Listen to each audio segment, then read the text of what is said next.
This is a Jack Kemp Oral History Project interview with Dr. Ed Fuelner, president of the Heritage Foundation. Today is April 12th, 2012. We're at the Heritage Foundation headquarters in Washington, D.C., and I'm Morton Kondracki. Thank you, Ed, for doing this. When you think about Jack Kemp, what immediately comes to mind? Optimism, vigor, full speed ahead, enthusiasm. Now, I know that that you have many experiences with him over a long period of time, but are certain personal experiences with him just outstanding and leap to mind immediately? Yeah. Gosh, there are so many, Morton. Little personal background, pre-Jack Kemp.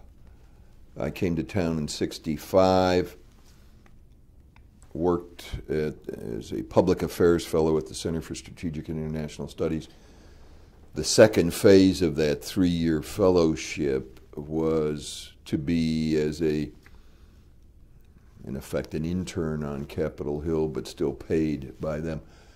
So it came time to decide who I would spend the second phase with, and I had a choice kind of between the three people. We narrowed it down to were Everett Dirksen, my home state senator, or two rising congressmen, Mel Laird and Don Rumsfeld. And Don Rumsfeld's, one of his key interests at the time was Latin America, about which I was less than enthused. And Mel Laird was chairman of the Republican Conference, which I thought, well, that'd give me kind of a broad overview of what goes on in the party and all the rest. So anyway, I went with Mel Laird, second phase. Next thing I knew, I was one of the 4 political appointees who Mel Laird took with him to the Pentagon. So 1969, bringing it up to speed, I'm in the Pentagon, in the C ring on the same floor as the SecDef, and my title is Confidential Assistant to the Special Assistant to the Secretary and Deputy Secretary.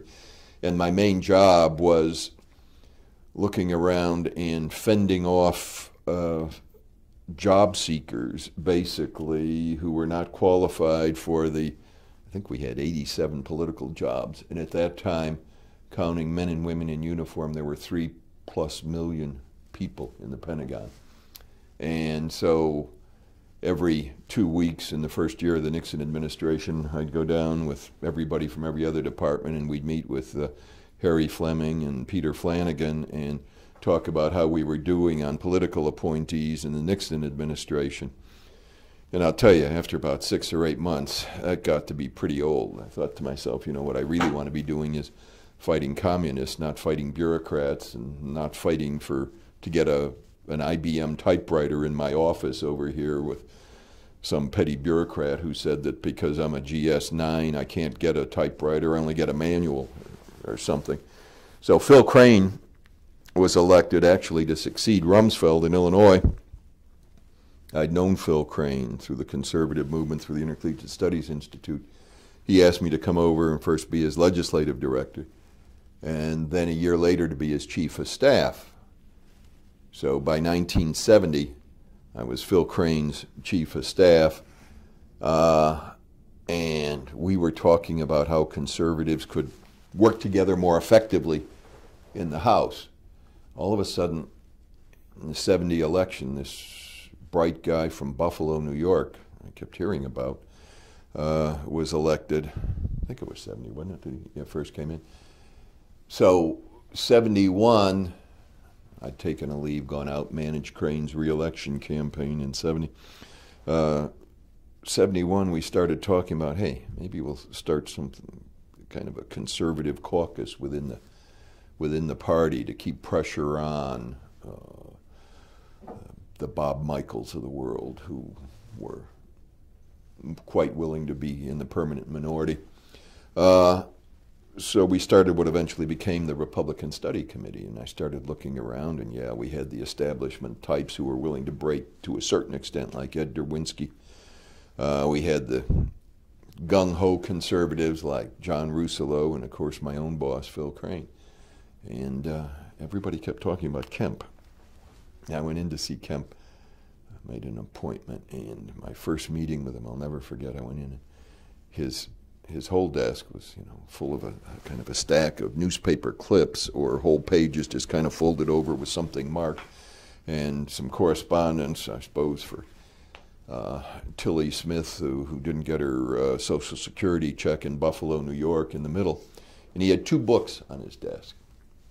One was the Bible to keep his moral compass straight, and the other was F.A. Hayek's Constitution of Liberty to keep his economic thinking straight. And I thought, you know, man, this is a guy I can work with. His Phil Crane, earned Ph.D. in American history, was about the only one among all the House Republicans I knew back then who really understood what the whole conservative movement was about, what conservative ideas were about. Because Crane had written a book about the sources of what had happened, called The Democrats' Dilemma. Talked about the influence of the Fabians, went through Woodrow Wilson and the progressive movement and how that had all developed, and the basic confrontation that was going to be faced. And of course, Crane was very active in Illinois in the '64 Goldwater campaign. I was in graduate school back in Pennsylvania at the time. I didn't know him through that, but I did, as I said, know him through ISI. So Crane really understood that, but we're talking about Kemp. Kemp, we struck up a friendship and we started talking, and I thought to myself, well, you know, Crane's got most of it right. But boy, this guy really understands what's going on out there in real America in terms of what are conservatives doing if, to use today's jargon, if we're only talking about the 1%, what about the other 99%? How do we reach out to blacks? Well, this guy wasn't reaching out to blacks. I mean, blacks were as integral to Jack Kemp's whole life as whites were. This would all come back much later. But that first meeting was certainly a provocative one. Do you remember what you talked about? Talked generally about structures inside the House, how a backbencher could make a difference. I'd studied at the London School of Economics and become fairly familiar with the parliamentary system and how that might work, and what he could do as a new member, and committee assignments. And of course, eventually he did end up on a Propes, and he mattered. Not that he ever took that too seriously. But it was refreshing to have somebody there. Back then you had guys, H.R. Gross, Doc Hall, Earl Landgrebe from Indiana, members who basically, as somebody once described it, had fallen asleep on the no button. And, you know, that was just their visceral reaction. It was never do something positive. And kind of at the other end, you had the Bob Michael, Bob Dole kind of thing about, well, we're going to have balanced budgets, and that's the way it's going to be. Well, this was before supply side really got popular, and before his famous meetings with Wininski and Bob Bartley, and I don't know, you've already probably talked to Laffer, and he was kind of looking for what kind of a role he could have.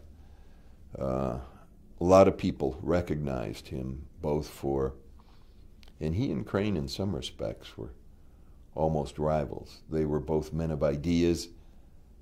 Crane kind of more grounded, you know, PhD from Indiana University, quote, where his academic record had never been excelled. Kemp, bachelor's degree from Occidental, not a intellectually stunning background, but a man well-read and a man who, I've forgotten one of the Kemp occasions, one of his football players said when the rest of us were reading comic books, Jack Kemp was reading Hayek and Friedman. And he's kind of a self-taught guy too, but always reaching out for ideas and how they mattered, always wanting to talk about them, and boy did he talk. Yeah. The other kind of really memorable experience is 96 August, Republican Convention, San Diego. Linda and I and our two kids were in Nantucket on a vacation, and the hotel clerk came running out. We were at the pool and said, "Got a very important telephone call for you." And I looked at Linda with some foreboding. I didn't know, somebody had died or what had happened. And it was Jack saying he was going to be nominated that night for vice president, and would I please take a leave of absence. I gulped and said, give your speech and we'll talk about it, but I've got to talk to my board people and see what they say about this. And I did. I called my board chairman, who said, well, if it's for 2 months or something like that, yeah, we can probably work something out. And I called Dick Scaife in Pittsburgh, who was my vice chairman of the board, and he was not a particularly big Kemp fan, and he was not very enthusiastic, but he said, well, as long as you're coming back, I guess it's okay.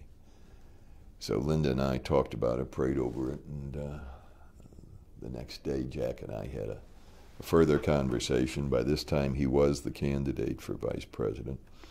I said, okay, I'll be with you through the election and we'll see what happens. So the office was kind of around the corner up there. Meantime, I had to get the ducks in a row here. Fortunately, my good right arm, Phil Trueluck, had been with me all the time. He was still here, so he was able to take over. Went up there and found out that Jack's vision for my role as chief of staff and the guy to pull it all together was not quite what Bob Dole's idea was in terms of a staff. So he had his own guys in to kind of control Kemp. Wayne Berman, I don't know if you've ever talked to Wayne or whether he's been one of your interviewees. And Wayne was kind of sent down from the top floor to make sure there was that there was not too much deviation from what Dole was willing or eager to say. And it was, that part of it was a little tense because I was the true believer being imported at Kemp's specific request. Berman was the team player to make sure that Dole and Kemp were on the same side. Maybe I'm getting ahead of myself, but anyway. And during that time, of course, well, I was on the airplane with him probably half or 2/3 of the time. I said various times, I said, Jack,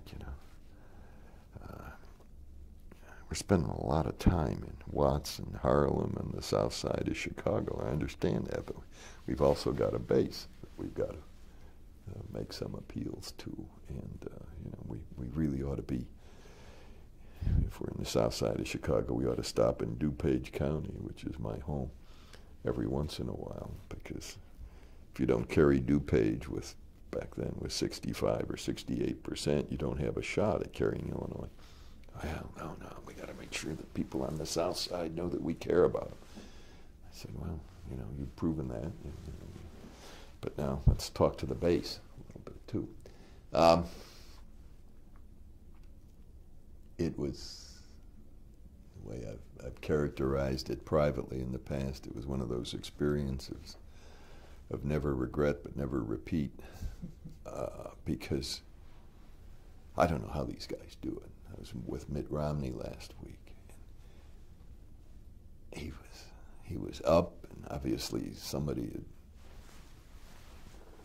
kind of given him a little jolt on the way into the meeting, and he was vigorous, he sounded good, but just steadying him across the table, I mean, you could see the guy is just, you do this for the last 5 or 6 months that he's been doing it, and you just get worn out. It's really, really tough.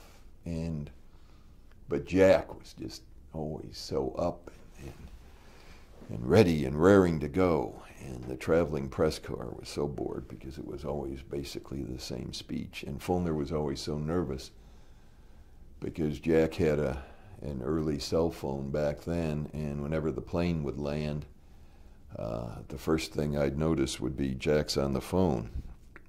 And I'd say to one of my other buddies, oh my God, I bet he's talking to Wininski again. And Wininski had, all of a sudden Wininski would have been talking to Louis Farrakhan or something. And we go into a meeting and Jack Kemp would say something really strange and say, oh, shit. Now we're really going to be in trouble with headquarters. He's off message, and of course the media would love it. The local media wouldn't quite understand what he was talking about, but the guys who were traveling in the back of the airplane would, oh, there he goes again. And I think he loved the message, but he got a little bored with saying the same thing time after time, so he'd like to spice it up. There were a lot of other times along the way as he rose up, became chairman of the Republican Conference, then over at HUD when I was here, and we were working with him on enterprise zones and things like that. And the 10th anniversary of Kemp Roth, which we celebrated across the street at Brasserie, which was, you remember, a great little restaurant over there, long since gone. So this would have been 81, I guess. That was the year of Kemp Roth, yeah. Yeah, Kemp Roth was Kemp Roth was 81, so this would have been 91 when we celebrated the 10th anniversary. I've got a picture of that around somewhere. And he was just as gung-ho and enthused then as ever about the prospects for where we're going and where the country's going to be. So I'll just walk you through a little bit. So between when you first met him and when you came here, you were still a congressional staffer. He's a member of Congress. So what was your interaction then? By 73, we started the Republican Study Committee. I was the first executive director, still on Crane's payroll. Jack was always involved with the study committee, but at the same time, and I guess I put this back on his football career, Jack was always a team player. He didn't really want to ruffle feathers as much as a Crane would, or a John Russello, or a Chuck Grassley, who was then in the House. He wanted to be, one of my phrases nowadays is an adder and multiplier, not a divider or subtractor, in terms of not necessarily wanting to set a position out that was that much further, but what he wanted to do was kind of lead the big pack his way. Whereas, and bring them along to supply side, whatever. And so during the course of those years, a fair amount of interaction when he was in the House. When did he become chairman of the conference? Was that 81. about 80? Yeah, okay. Yeah, by that time we were well over here, and that was Kemp Roth, and this was after Billy Steiger and the early days, supply side. But he had it down, and the Bartleys, and again, Wininski, Art Laffer, Jeff Bell, Dave Smick, some of the guys who were on his staff, Randy Teague, who I saw last night, guys who understood it and guys who I think helped him. They both helped cover him when he would either get a little far out in front in terms of some of his ideas. Again, back then, if you were an appropriator in the Congress, on the Republican side, it was how do we balance the budget? It wasn't how do we grow the economy, and that, you know, an 18% slice of something that big is more than a 25% slice of something this big. So then HUD, again, with by that time I'm here, we're talking enterprise zones, things like that. So in '74, he comes up with the Job Creation Act. Do you have any idea what got him into tax policy? Why he decided to specialize in that? I don't know if it was from his reading, and I don't know.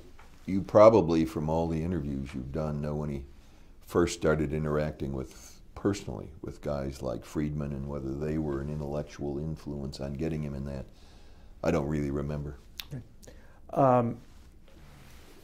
He did get in trouble with the Bulls when he got into tax policy.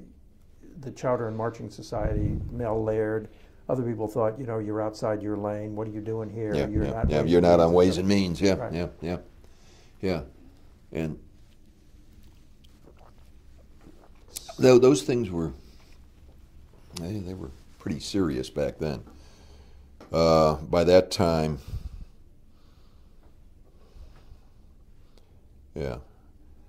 Laird was, you know, he was one of the eminence grise in town and playing out at Burning Tree all the time. And as he once told me in his retirement, that if he could save a penny a copy for the Reader's Digest, he would have more than earned his keep for a very long time. But that's off the subject.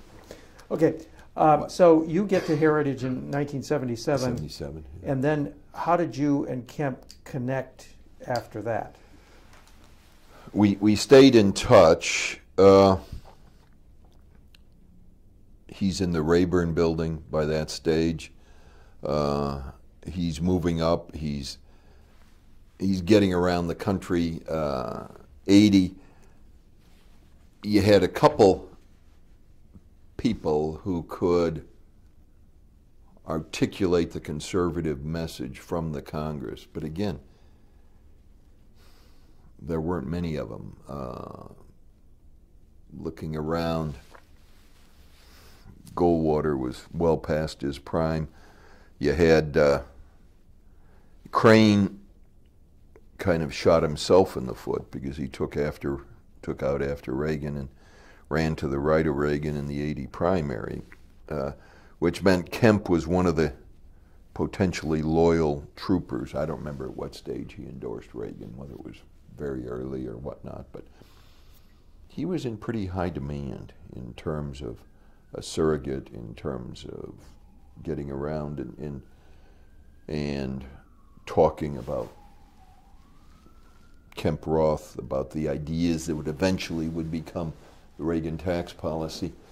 And he always claimed, I'm sure it was true, that he had that relationship when Reagan was governor in California. And certainly the president talked about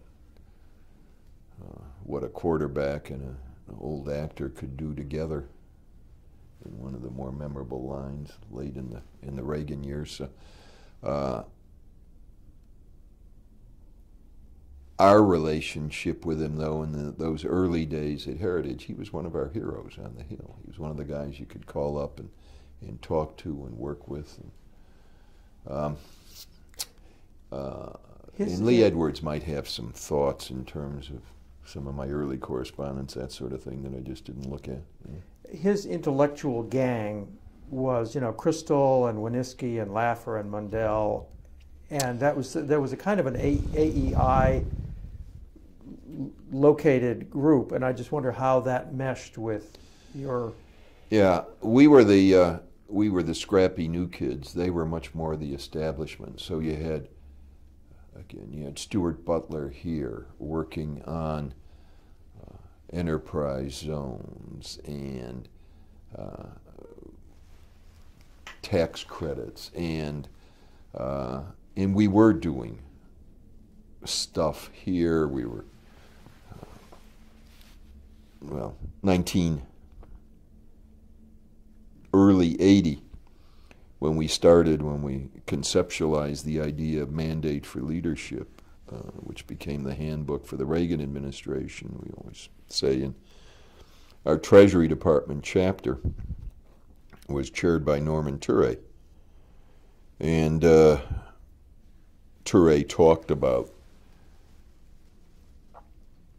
if the potential president of the United States, this was, the first drafts were before Reagan was even the nominee, is going to come up with a significant alteration to tax policy, hopefully in the direction of a tax cut, first thing he'd have to do would be to upgrade the position of Assistant Secretary of Tax Policy to Undersecretary of Tax Policy, so that the Undersecretary outranked people in the other departments and therefore was the chairman of the internal working group that would come up with the recommendations. Well, not only did Reagan adopt that policy, but he appointed, well, Don Regan appointed Norman Ture as the Undersecretary for Tax Policy. And so from our side, we were helping put the structure in place that would then enable Reagan to say, yes, Kemp Roth is the way to go. So we were kind of down there at the practical level while, Crystal and Mundell, Crystal thinking deep thoughts and editing the magazine and being a senior fellow at AEI, and Mundell going on to win a Nobel Prize, were thinking the big thoughts. And Kemp was, he'd work both sides, and you had guys involved with him like at a lower level, again, like Jeff Bell and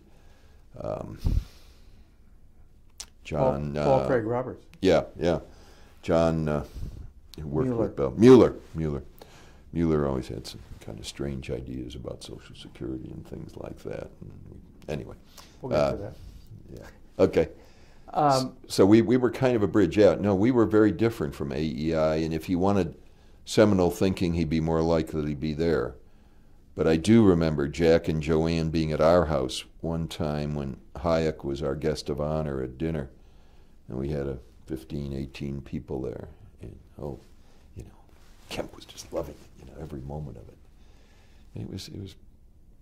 How did he engage with Hayek? As a student, almost intimidated by the eminence grizz, because again, he had had his books for so long, and I wonder where does Jimmy or does somebody have those signed copies of the Hayek volumes and all, or are they at the library now? I don't know. It'd be kind of neat to find. But he was there to learn. He wasn't there to do intellectual combat, certainly. Did he ask questions? Yeah. I don't remember the flow of the conversations, but yeah. So were you a supply sider? Yeah, early on. Right from the get-go? Yeah, early on. Yeah. So do you know, this is a disputed point, whether Jack Kemp converted Ronald Reagan to Kemp Roth, or whether Reagan was already on that wavelength, but just needed the bill?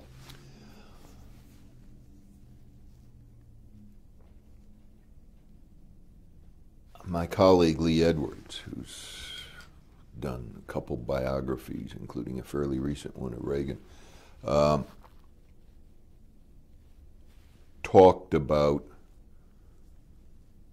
post-gubernatorial, pre-presidential Reagan visiting with him in Bel Air, I think it was, and waiting for the governor to come in and just looking around, and he saw a copy of one of Hayek's, I think it was Constitution of Liberty. He just pulled it off the shelf, and he saw all the marginal notes and little question marks and exclamation points in Reagan's hand. And he understood what it was about.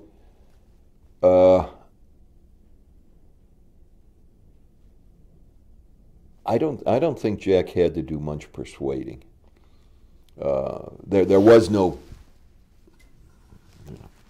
yeah, Billy Steiger had been around, and I don't know at what point Reagan started to embrace it, because Reagan made well, I don't have to tell you, a full political conversion from his days as a Democrat to the point where he would become kind of a mainstream Republican, then eventually a conservative, and to be a supply sider on top of that, to leave behind the Bob Michael, Bob Dole root canal theory of Republican economics, of cut on the spending side, or increase taxes, as a member of the Bohemian Grove, I'm in Caveman Camp, founded by Herbert Hoover, who was never Jack Kemp's favorite figure in Republican lore. But the Hoover school, if you will, of economics was not, certainly not Jack's, and was not Ronald Reagan's either, when you think about it. And from his early days, either in Sacramento or here in Washington. In 1980, did you went to the convention in Detroit? No. No. Okay. I did You not. weren't part of the whole Veep, Kemp No. for Veep. No. Okay. Was Let not. me ask you, how do you compare Jack Kemp, and you started to talk about this a little bit, with other conservatives, including yourself, in terms of schools of conservatism?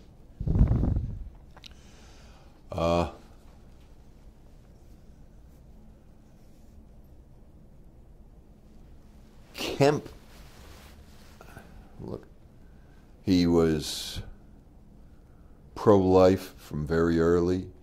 He was strong anti-communist, worked on the Hill in a bipartisan fashion with guys like Tom Lantos and people like that on the Democrat side of the aisle. I recount in here. Did you read this by any chance? My cover essay about Kemp. I recount in there a trip that Frank Shakespeare. Have you talked to Frank Shakespeare? Yes. Good. Frank Shakespeare, Jack Kemp, and I took to Moscow in 1990, and the three of us were walking through Red Square. All of a sudden, Kemp stops. He said, "Well, we've won." I said, "What?" He said, "We've won." I said, "No, how do you know? I mean, why now are you deciding?" He said, "Look, the line at McDonald's is longer than the line at Lenin's tomb." And that's where that actually happened. I could go back and actually find the date on which it happened. I don't know who else claims credit for that little anecdote, but it did. Later on, he was involved in the formation of the International Democrat Union. Mm-hmm. We went to Japan. He flew over, and I was already there. I was on some committee, and our daughter Emily was coming over. I tried to take our kids once a year with me on a major foreign trip, one at a time, just to get them to know the world a little bit. And he and Emily ended up as seatmates, flying on the long leg to eventually to Tokyo or Seoul. Anyway, he got in, and they shared a taxi in, and he had to explain in great detail to various people along the way that this was Ed Fuelner's daughter that he was traveling with. This was not some young honey who he had just picked up on the airplane. But Emily told me later, she said, "Dad, that guy never sleeps. He just was so excited about everything, and he was talking to me about foreign policy, then he talked to me about economics and everything." And that was kind of the late Jack Kemp at that stage of the game, but full of ideas. So in terms of was he a quote unquote movement conservative? Did the movement conservatives regard him as one of them? No, no. He was. I don't know what he ever said, for example, about Russell Kirk, who, for those of us who consider ourselves kind of real fusionists, would say was certainly one of the legs in terms of traditional conservative thinking. Yeah, you had Hayek on the moral basis of capitalism. You had Friedman as the economic guru, even though he obviously differed with Kemp on things like the gold standard. But Jack was not. Phil Crane came out of the conservative movement. Phil Crane had been, well, he was an ISI student and an ISI professor, and whereas Jack Kemp came at it later, kind of picking and choosing his parts of conservatism. Again, strong on national defense and the whole notion of spreading democracy around the world and America's commitment for that.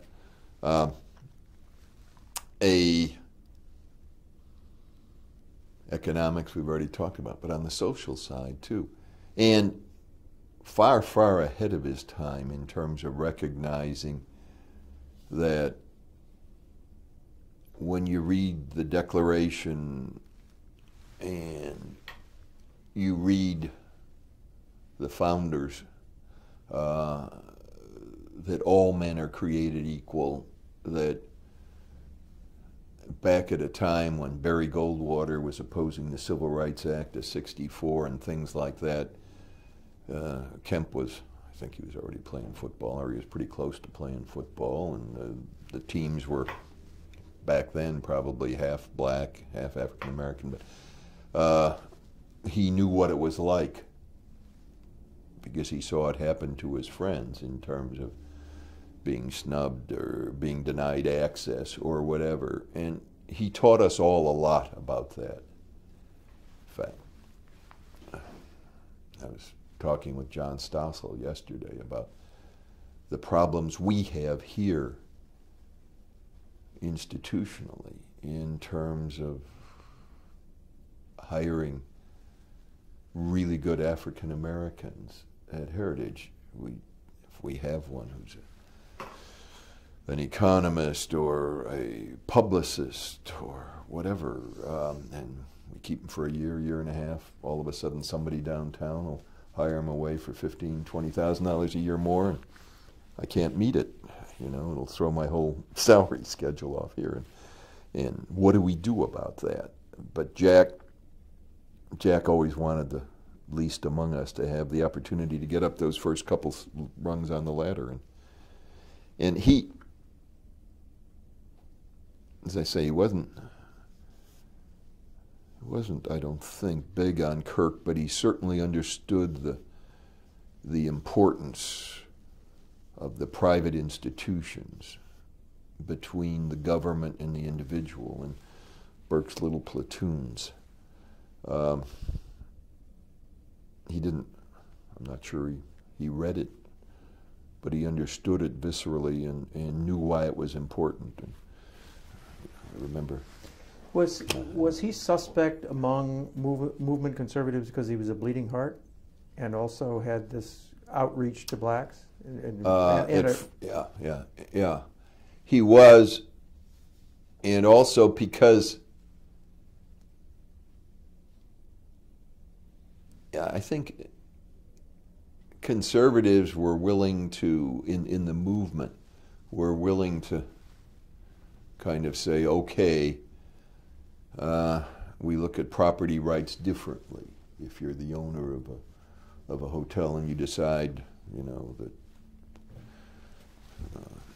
you don't want transgender conventions being held in your ballroom or whatever, you've got that right. We in the conservative movement could forgive a Jack Kemp for that, but one of the reasons why there was reluctance, I think, about his bleeding heart, I don't know if others would really talk about it, he was not as critical of anything that the government ever did as most conservatives were. He didn't really worry about whether he was Secretary of HUD, about the waste, fraud, and abuse problem, or about, hey, is that really an effective use of, and when he was a House member, you couldn't really get him worried about the kind of things that Darrell Issa is holding hearings on now. That was not his stick. And for conservatives, once you've got a piece of the government in place, let's at least make sure that it's doing what it's supposed to do and that you don't end up with 11 different women and infant feeding programs all competing with each other and none of them really doing the job. Well, Jack wouldn't care about that. He wanted to make sure that we had more tax cuts in place and that we weren't cutting the bottom rung out on anybody. And if he thought the 12th program would probably help another 5% of people in that kind of a category, he probably wouldn't object as much as most movement conservatives. And that was as much a problem, I think, to movement conservatives early on with Kemp, that he wasn't. A movement conservative would be somebody like Scaife? I mean, is that why Scaife didn't?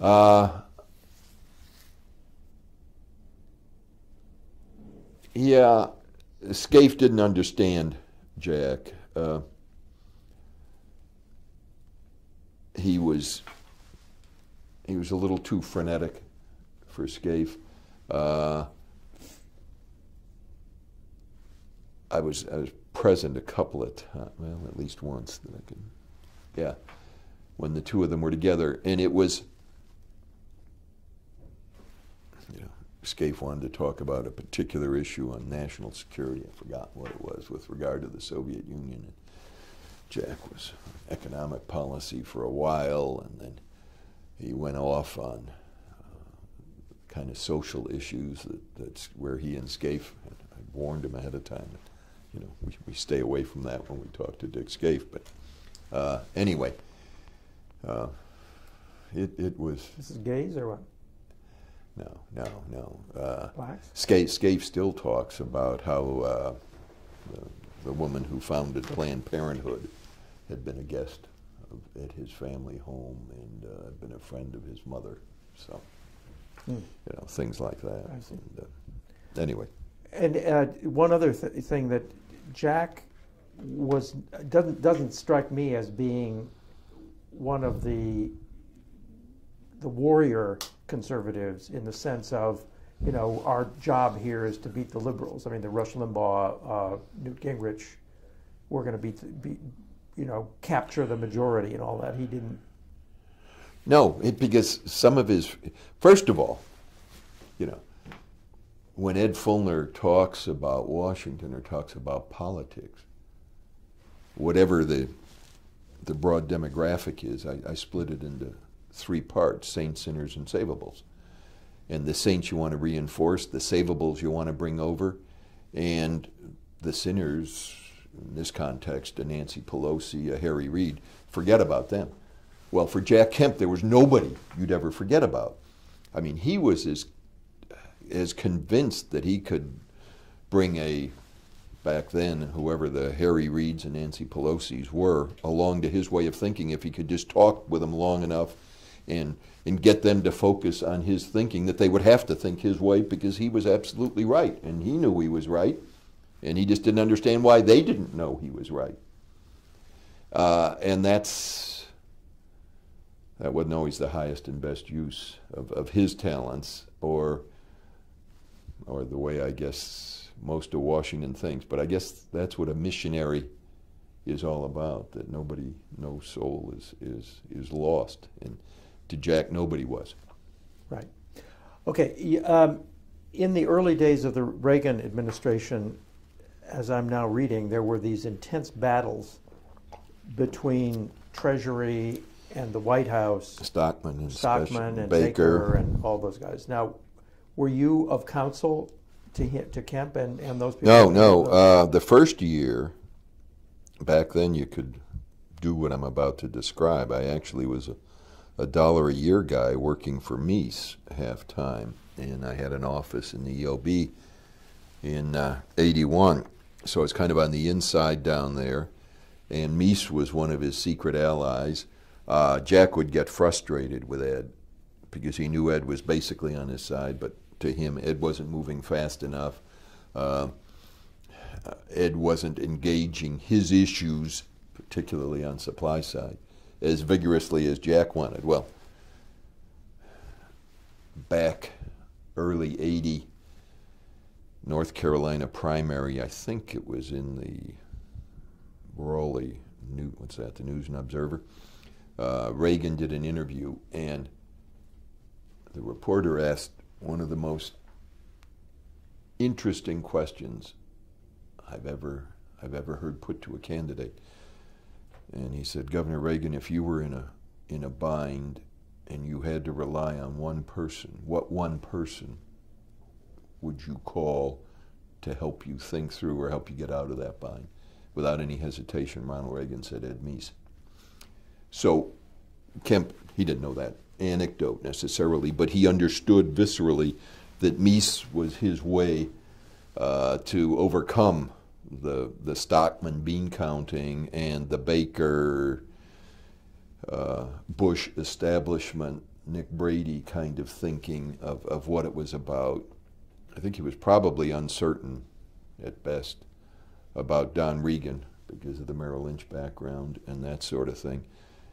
He loved Toure, and so he knew he had an ally there, but he needed somebody inside the White House. And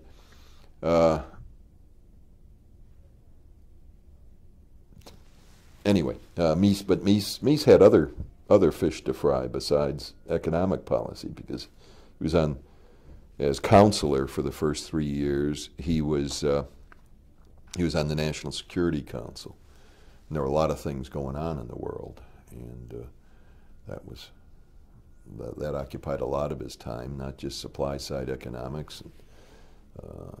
The whole Reagan agenda was kind of Meese's agenda. So I sort of vaguely understand why Stockman converted from being a supply sider to being a deficit hawk or freak, you might even say. Yeah. But what about Baker, Darman, and Gergen and Bush? I mean, was it the Bush connection, or was it conventional thinking, or what was it that they wanted to delay tax cuts and then raise taxes? What was the motivation? Well, I mean, we could see later on that Gergen was kind of a political weather vane who went whichever way anything happened. For Baker, it was conventional thinking. He'd been, the hell was he under Ford? Commerce Secretary or something? Assistant Secretary. Just an old line Republican hack. Darman and Stockman were sure that they had everything figured out and that it was their way or the highway, and you get these hayseeds in from California like Ed Meese or Bill Clark. They don't know what's really going on here in the big city. And after all, Darman had this computer-like mind where he could figure anything out, and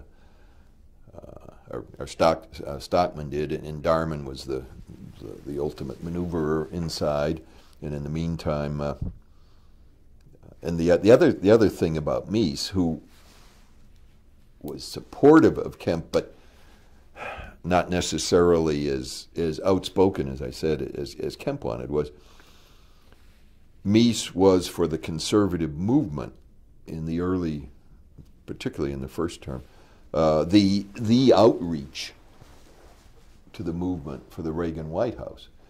And that was fine with Baker and even for Mike Deaver, because the two of them could then put up kind of internal blocks toward the Meese part of the Reagan agenda, which was the Reagan agenda, as far as those of us who were Reagan's base were concerned, because Meese would be out talking at a Philadelphia Society meeting in Chicago or a law school somewhere else, and he was really the only one who got out of the bubble at the top level. I mean, Stockman was over in the EOB crunching numbers, and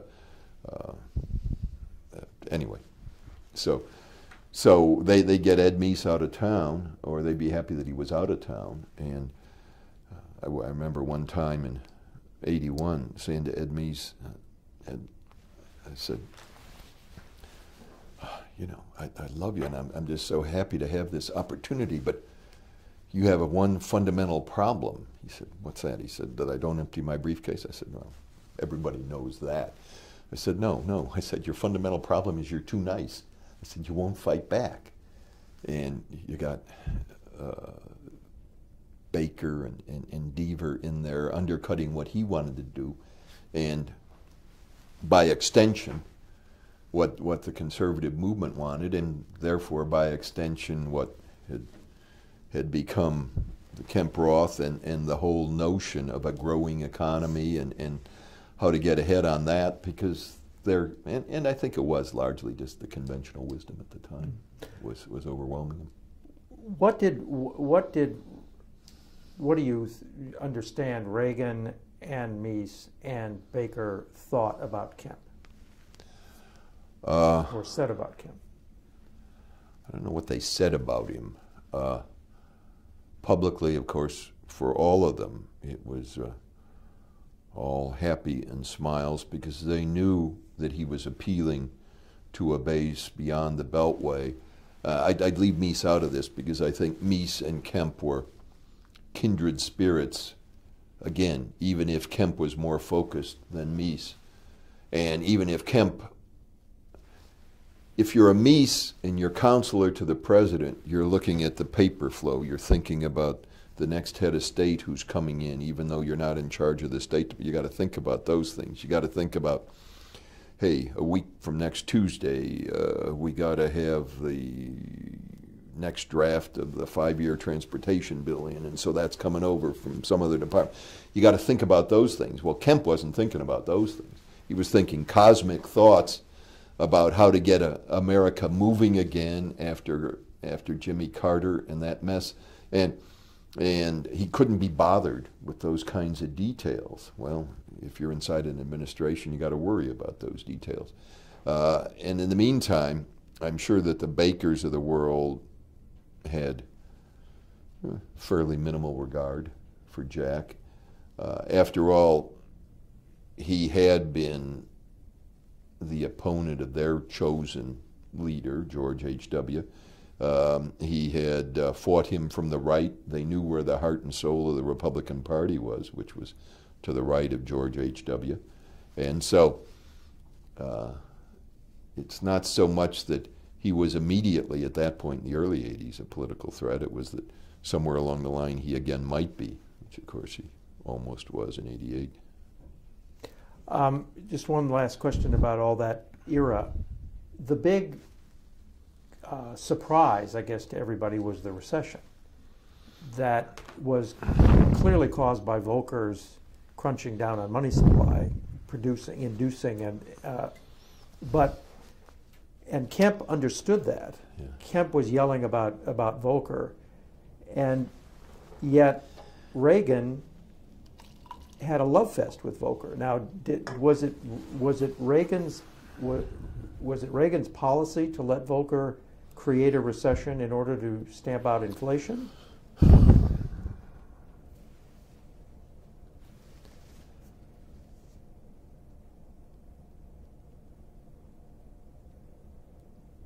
Reagan had a failing that virtually every politician I've known shares, and that is that confrontation's not the way you want to go. You don't want to fire somebody. You find it difficult to even hold them accountable. So whether it was conscious, whether it was again, the root canal theory that a Jim Baker was kind of pushing on President Reagan. I don't know, probably a combination of all of them. But it wasn't Kemp's way of doing things, certainly. So how long did you spend in the White House? 6 months. Mm-hmm. Half-time. Mm-hmm. Come over here in the afternoon, go down there in the morning. Okay, so what about the 86 tax reform? Were you involved with Kemp at all in that? 86, that was the big dole. 86 was Kemp, Kasten, Bradley, Gephardt. Eventually, the 86 tax reform, which basically closed a lot of loopholes and lowered the rates at the same time. Right. Was I involved with him directly? No. We were, I'm sure we did papers on it here, and the usual caveats that as long as these are permanent, yeah, that's the way to go. Simpler, flatter, fairer, and then by the time of the Kemp Commission in '95, that was we'll get different. To that. Yeah. So enterprise zones. This was a heritage idea. How did it get to Kemp?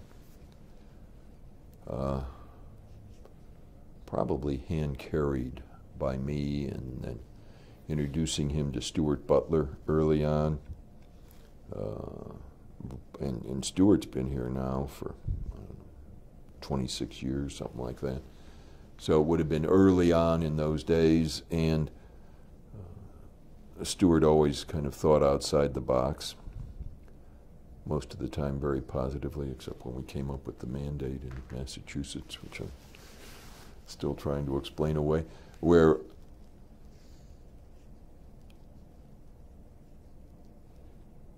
I don't remember the specific circumstances, but boy, he reached for it and grabbed it, because it was his kind of a big idea that, again, could, with the stroke of a pen in the form of a bill, really change the way things worked.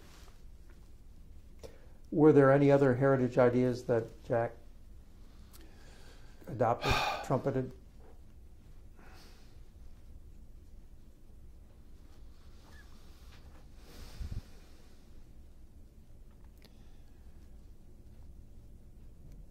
He wouldn't sit still for, in my experience anyway, for really talking about the way 15 years later a Jim Talent would talk about welfare reform. I don't know if it was a reluctance to get down into the details of it, or whether he thought somehow we were basically going counter to his notion of raising everybody up. And I remember trying to explain it to him on different occasions about, hey, this is certainly not an anti-black thing that we're going. We're not talking about welfare queens driving around in Cadillacs or something like that. We're talking about the Moynihan notion of reinstating what the integrity of the family is about, and how you rebuild that. And Jack didn't want to be bothered with details on things like that. He wanted cosmic ideas of making sure that nobody anywhere under any circumstance would have that bottom rung cut out. And Jack, we don't want to cut bottom rungs out. We want to make sure that the human capital of the United States is built and flourishes. And the other thing was, of course, Jack always had a soft spot for unions. Probably from his player days with the Players Association, and Buffalo was a big union town back then. I don't know if it is anymore, but it sure was back then. And so when you talk about movement conservatives, too, back to your earlier question, that was always a problem with him, because if anything, most movement conservatives tend to be on the management side, not on the union side. Right. So how close were you personally to him during the Reagan years?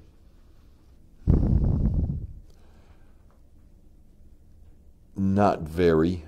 We'd go out to Bethesda every once in a while for a dinner if he had something, or if Linda and I had something really special, like Hayek coming to town or something like that. If we had a dinner with, well, there he is right over your shoulder, with Claire Booth Luce at one of our events. But those were, it was later. So in 1988, during the '88 campaign, did you help him, or what was your role? Neutrally sympathetic. I remember an early conversation, Jack, it's not going to work. Ronald Reagan has decided twice who his heir apparent is going to be, because he's got somebody there who will be a heartbeat away. And to convince the conservatives that somehow an insurgent upstart like you is going to outdo Ronald Reagan's hand-picked guy is going to be a very, very hard sell. It's just not going to work. And I guess I was a little more practical earlier than he or some of his people, but that was one of my dreams in my retirement. I'm going to write a book on who might have been the Bill Armstrongs, the Pete DuPonts, the Jack Kemps, the Phil Cranes, Don Rumsfeld, Phil Graham, people who, if timing had been different, would have been at the top. And clearly Kemp would have somewhere along the line, but it just never quite worked time-wise. Yeah. Did you ever urge him to run for governor of New York or take on Javits for the Senate seat? Not Javits, because Jeff Bell, to the contrary, with Clifford Case, that would have been a fool's errand, I thought, in New York. And then, of course, Jim Buckley came along. And, well, I guess Buckley was about the same time. D'Amato. It was Alphonse D'Amato. Yeah, because Buckley was, what, 70 to 76, I guess, about the same time that Kemp came. And that was Charlie Goodell. And in that three-way race, Al D'Amato to Chuck Schumer. Gee, what might have been. I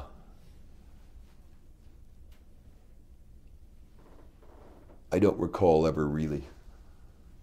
Okay. Why did Jack Kemp, why was he underrated as a brain, as a policymaker? He somehow, even though he read all these books and he had big ideas and he actually got stuff done, he never quite reached the level of gravitas that people associate with presidents, I think. I don't know if you agree, even. No, I do agree. Partly he didn't have the credentials coming in, the way I referred earlier to Phil Crane. Or partly his interest in big ideas, but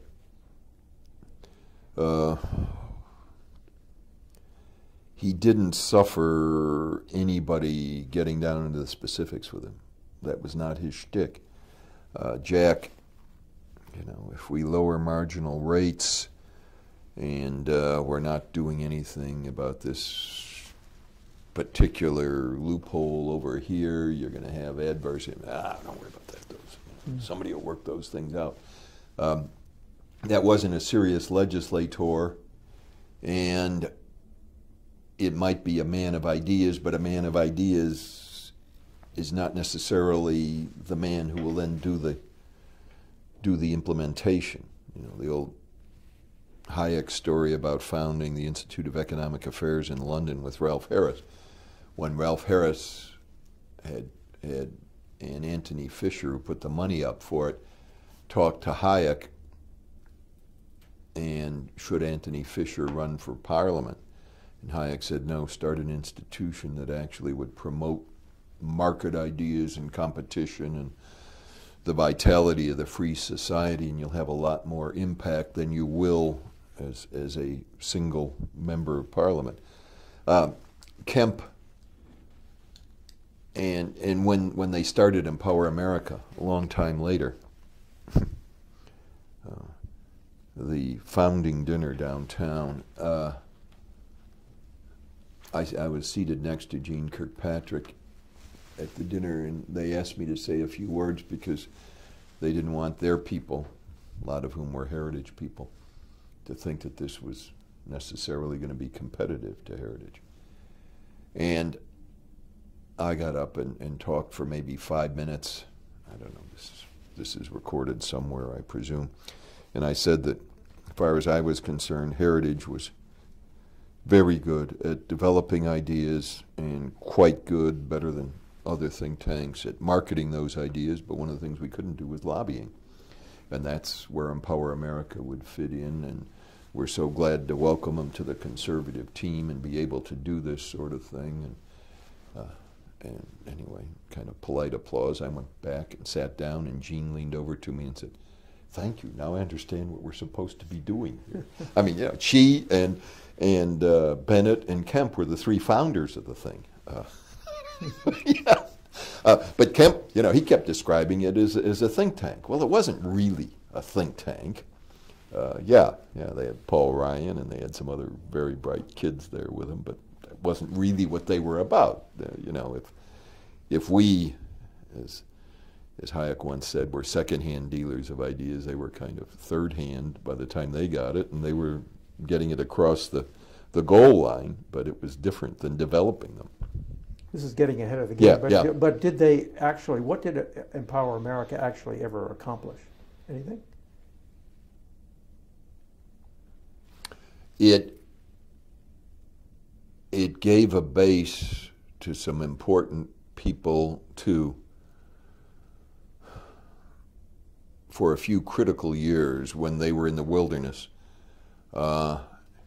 Earlier, we had both Kemp and Bennett here.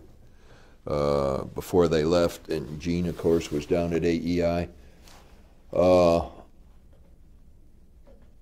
knows where or how a Ryan or somebody like that would have, I mean, how do you track how that would have happened, how he would have gotten involved, or where he would have been along the way.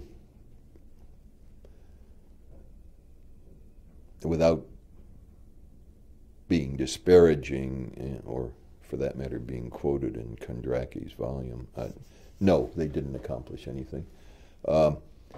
And, you know, I go back to the founding of this institution. There are two people credited with founding it, Paul Weyrich and me. Paul Weyrich left after 4 years. I've been here for 35 years. I think we now have a permanent institution here in Washington. What did Paul Weyrich leave? You know, I love the guy like a brother.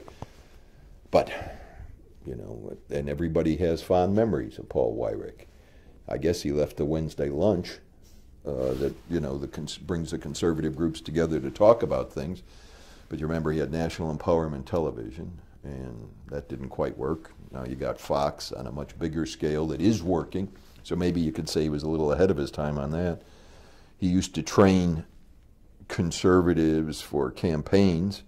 Then Newt came along with GoPac and probably did it better than Weyrich ever had. So what did he leave? Not much. Anyway, right. That's all. Okay. Kemp, yeah. So after the '88 campaign, Kemp didn't have a home, and you gave him a home. How did that all come about? Mutual admiration and agreement, and. But how did it? I mean, who called who? I went over to see him to find out, you know, where you going, what are you doing, and yeah, come with us. We'll work something out. The first year, at least, he brought along some support. He was, and I say this with the utmost affection, he was totally unmanageable. He was, retrospectively, more in the AEI mold, in a Irving Kristol kind of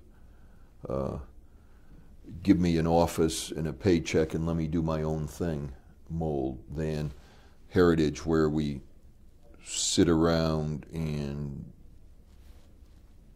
decide this is going to be our position and this will be our priority on this particular issue, and we will hammer on this one for X while.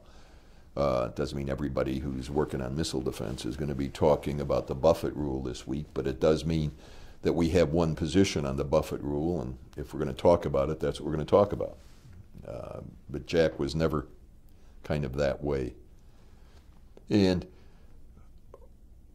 we did give him a home, and I think it was good for him, and it was probably good for us in terms of he had played that critical role in terms of supply side and in terms of his role on the Hill, and he was by that time an icon of the mainstream of the Republican Party, and he deserved our support and the grassroots support. But he wasn't here very long. I mean, he lit and then went to HUD, right? Yeah, what, a year and a half? Was it that long? No, he was still a congressman until January of '89. Yeah, January of '89, and he was appointed to HUD in '89 sometime. Was he? Yeah, so he was. So he was over there here. less than a year. Yeah. I guess it just seemed longer. So what was your connection with him during the HUD years? Ideas like enterprise zones, things see him a like lot? that. Did you see him a lot? A couple times a year. When he wanted to either get back to his roots or think thoughts outside what his keepers were trying to make him think. And you know the anecdotes, you've heard them from a dozen people about, the second Secretary of State and that sort of thing. And Jack wasn't about to be kept down by having a defined portfolio of the inner cities and housing, but at the same time, on those things, he did have deep thoughts and big thoughts. Okay, let's go to the '96 Tax Commission. How did it get hatched, and how did you two end up being co-chairs? I was vice chair. He was chair. There was never any question that he was in charge. But how did it get hatched? He picked the people. Dole and Newt were the. And for Jack, this was, this absolutely made sense. This was his issue, and he could pull people together. So we had Herman Cain and Ken Blackwell, businessman, state politician, as the phrase goes these days, men of color. You had establishment people like Shirley Peterson, former IRS commissioner, and how to bring us together. Jack managed to do it, and to do it with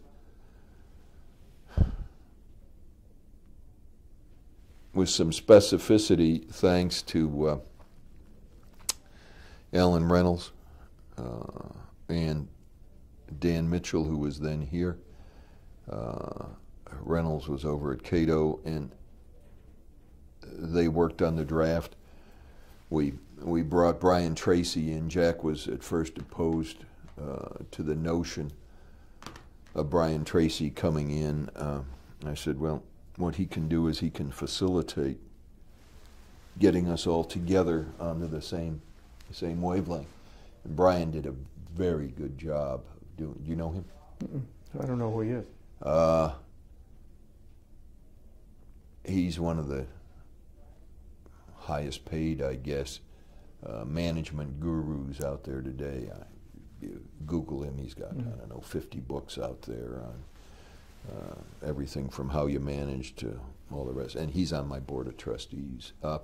But he So Jack never questioned that he had a commitment to what we believed in. He just didn't think, again, Kemp assumed that because of his insights on these issues that he could bring everybody together. Well, if you're Shirley Peterson and you're used to reading the Internal Revenue Code from your days as commissioner, you know that it's not that simple, Jack. We got to worry about these kinds of details. If you're Herman Cain, Godfather's Pizza, you're not worried about that either. You're thinking, kind of cosmic thoughts, but you're thinking them a little different than a Jack Kemp is. So how did we get these 9 or 10 or 11 people, however many it was, together? We did it by this facilitation process. We came out with a unanimous report that actually got some attention. It didn't. I think it probably helped lay the groundwork with Dole that Kemp could be a team player, and that he showed some leadership here. Did the bottom line of it was a flat tax, right? Now, John Mueller, for example, regards the flat tax recommendation as Hall Rabushka as basically a consumption tax, which put the whole burden of taxation on labor income as opposed to capital, and that this was not what Kemp believed in 1986, that there ought to be an equal distribution of taxes. There was a dispute, wasn't there? Oh yeah, there was, but I think Mueller was pretty much the odd man out. That Jeff Bell, Lou Lehrman, and most, by the mid-90s, most supply-siders would have come down on the side of where we were on the Kemp Commission, and that's why I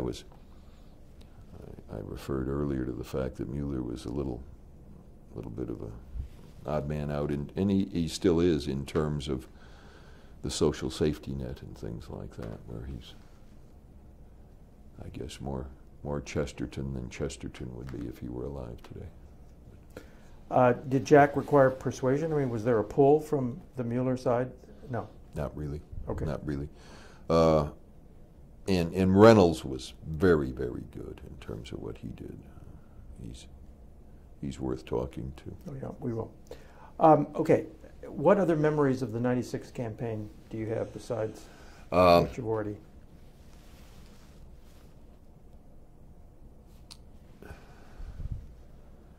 My closest counterpart to Bob Dole, kind of an interesting thought going back to it, was Don Rumsfeld, who was kind of a guru brought in from his very successful days at this stage of the game in corporate America by Dole to make sure that either Dole's handlers or the people in the party weren't pushing him the wrong way or whatever. And every once in a while,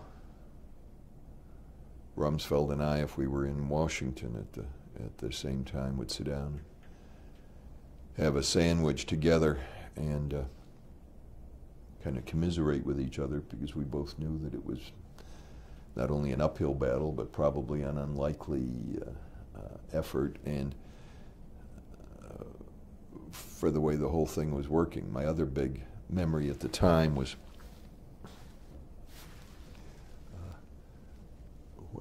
Jack would come up with some of the most amazing people to travel on the airplane, and if they were his football buddies, they'd always be up at the forward table with Jack, and we'd be flying from Detroit to Des Moines or wherever we were going, and we'd hear the laughter from up there, and those of us, Dave Carney or Rick Ahern, the rest of us in the next cabin back would be snoozing and trying to catch up on our sleep or whatever, except for those legs toward the end when I ended up with Bo Derek as my seatmate, in which time my main concern was sucking my gut in as much as I could. And she was pretty good on the on the stump. I mean, she'd get out, and obviously people paid attention, and she made a good little 3 or 4 minute speech on behalf of the team and where we were going. And the other memory, and it was the sort of thing that Kemp just wouldn't pay attention to, because I guess, without disparaging him, as a guy of ideas, he never worried about how something happened. He worried about, you know, what we were talking about or whatever. And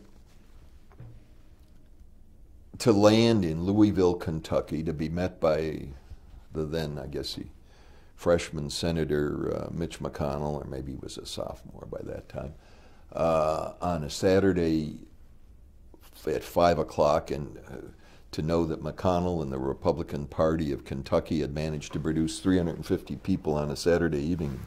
Thought to yourself, wow, you know, this is amazing what can be done out there. You know, there were no Twitters or Facebooks where you could immediately get 500 protesters down to a specific site. So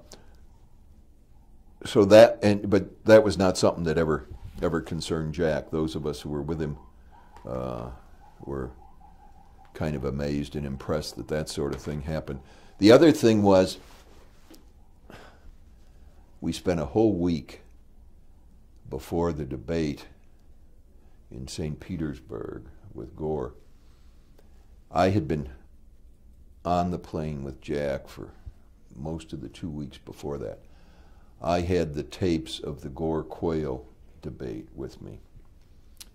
And time after time, when we'd land somewhere, the advance guys would always make sure that there was a video, you know, a VCR thing in Kemp's room. Jack, tonight we got to watch that tape. Oh, no, it's Monday. We got Monday Night Football tonight. And Bob Novak's going to be up watching the football game with me or something. Jack, we got to watch this tape. We went in, we did the rehearsals for like 4 or 5 days on the east coast of Florida. I've forgotten if it was Fort Lauderdale or Palm Beach somewhere. Working with Bill Dalkel back up here, and Belden Bell, who came out of retirement and worked up here. We had gotten Reed Buckley, Bill's brother, who does, you know, speech training and that sort of thing. He's had a contract with Dole Kemp. He sat there. We had New Hampshire. Judd Gregg was our Al Gore. We did a couple mock debates, and I said, now, Jack, will you listen to what Reed's got to say as he walks you through what you did and didn't do? Jack would say, okay, okay. So Reed would come up, and Reed would get about 3 minutes into what had been 20 minutes worth of notes that he'd taken about how Kemp could improve himself. And you could just see Kemp he was gone. He wasn't thinking about this anymore. Linda flew down to wherever it was, Fort Lauderdale. Linda and I, Jack and Joanne, and everybody else flew across the state. We landed in St. Petersburg, big motorcade, everything else. It was just the 4 of us in the Kemp car. And I said, well, I'm going to give you these. He said, oh, no, come on up to the room. So the 4 of us went up to his suite at the hotel, whatever it was. And he said, okay, he said, put it in. So I put the tape in. And he watched it for about the first 6 or 7 minutes. And you could almost see the blood draining out of his face. He said, oh, he said, this guy is good, isn't he? I said, yeah, Jack. I said, and the debate's tomorrow night. This guy is good. And there were just the 4 of us there. And an hour or something later, he only watched, I guess, 15 or 20 minutes of that whole tape. An hour later, Linda and I went downstairs to our room, and I said, he just wouldn't take it seriously. I mean, he his ideas were so good, and everybody should want them, and it's impossible for somebody. I mean, Al Gore's smart. He's got to understand why I'm right. He can't think that his view, directly opposed to mine, is right, and I'll be able to convince him. Jack, it doesn't work that way. And it was, I don't know if Joanne's ever talked to you about that, but it was a depressing moment for me, I'll tell you. And have you ever seen the tape of it? Yes. Yeah, I mean, it was not Kemp at his finest moment. Did he play tennis the whole day of the debate and not prepare? He didn't prepare, and we had spent like 4 days the week before, as I say, on the other side of the peninsula. And you talk to Judd Gregg, and I think he would express the same kind of frustration I did about Kemp's unwillingness to really be serious about how you hone your arguments or how you respond. And again, in that, not only in that context, in any context, if you're talking about saints, sinners, and savables, Al Gore was a sinner. And you're not going to start out in your first answer and saying, I agree. You don't do that. And we had been through that a dozen times. And as soon as he said that, and I'm sitting in the front row with Linda, and Joanne's on one side, Linda's on the other side. And I didn't want to do any facial or whatever, but it was downhill from there. Supposedly the Dole people kept Kemp's friends, except for you, off the plane. Is that true? Yeah, I don't know if, well... Specifically, Winitsky. Oh, yeah, Wininski. Yeah, oh, jeepers, yeah. Yeah, and Dave Carney and Rick Ahern and the rest of us, you know, if we could have stolen Kemp's cell phone from him, we certainly would have. I mean, it was not good. Yeah. There was a Farrakhan flap. I know you've got to go. Yeah. We can pick this up again sometime if there's anything that's okay, left. let me. So, is there anything else that you want to say that we haven't covered?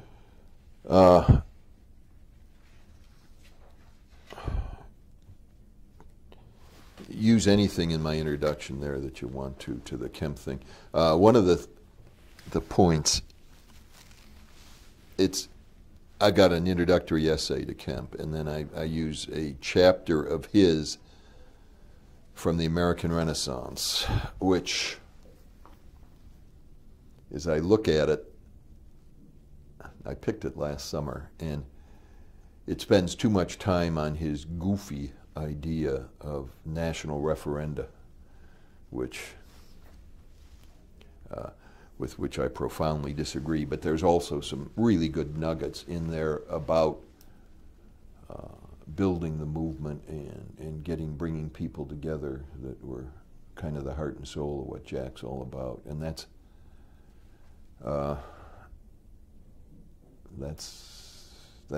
the way I always remember him and always will. You know, he was an adder and a multiplier, and nobody was beyond the realm of salvation, even Al Gore on that fateful night. And Jack was good. He was good for the country, and good guy, good friend. Thank you very much. I'm sorry. Yeah, sorry he left so early.